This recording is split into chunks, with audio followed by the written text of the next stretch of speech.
welcome to day 16 of Ask Me Anything as someone who's aro ace. Today is this question: is there a way to deal with not being able to properly express your emotions? Sort of. It differs from person to person. Me personally, I feel like it's hard to feel queer enough as someone who's aro ace.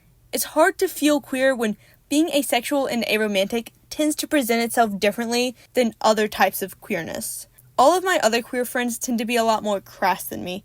I wanted to say vulgar, but I didn't like the connotation, so thesource.com gave me the word crass, and I love it. Back to my point. Sometimes I find myself feeling like the odd one out in the group since I'm not as crass and tend to be a little more reserved. So I found other ways to feel like I'm queer enough.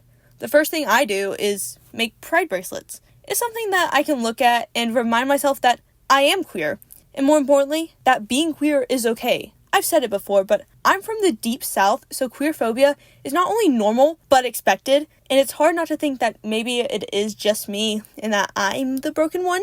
I don't know why, but pride bracelets not only help me feel queer, but it also makes being aro ace feel official, which feels great because I've struggled with feeling valid for years at this point. Something else I do is wear colorful eyeshadow. I don't know why, but something about pretty shimmery eyelids makes me feel very, very queer, and I love it. It also makes me feel pretty but not sexualized, if that makes sense. And I've also struggled with feeling like I'm sexualized because I fall into the realm of curvy, and I do not like it. This is very much a me thing, so you might want to take this advice with a grain of salt, especially if you don't like wearing makeup.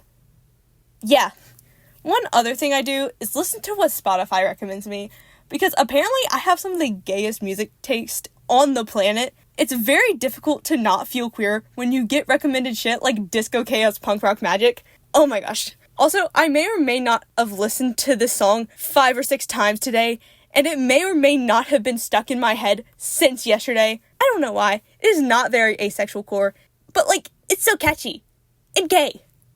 And catchy. I don't know, man. Just listen to indie music. It's good. Yeah. Again, feel free to ask me anything about asexuality and aromanticism. Happy Pride, y'all!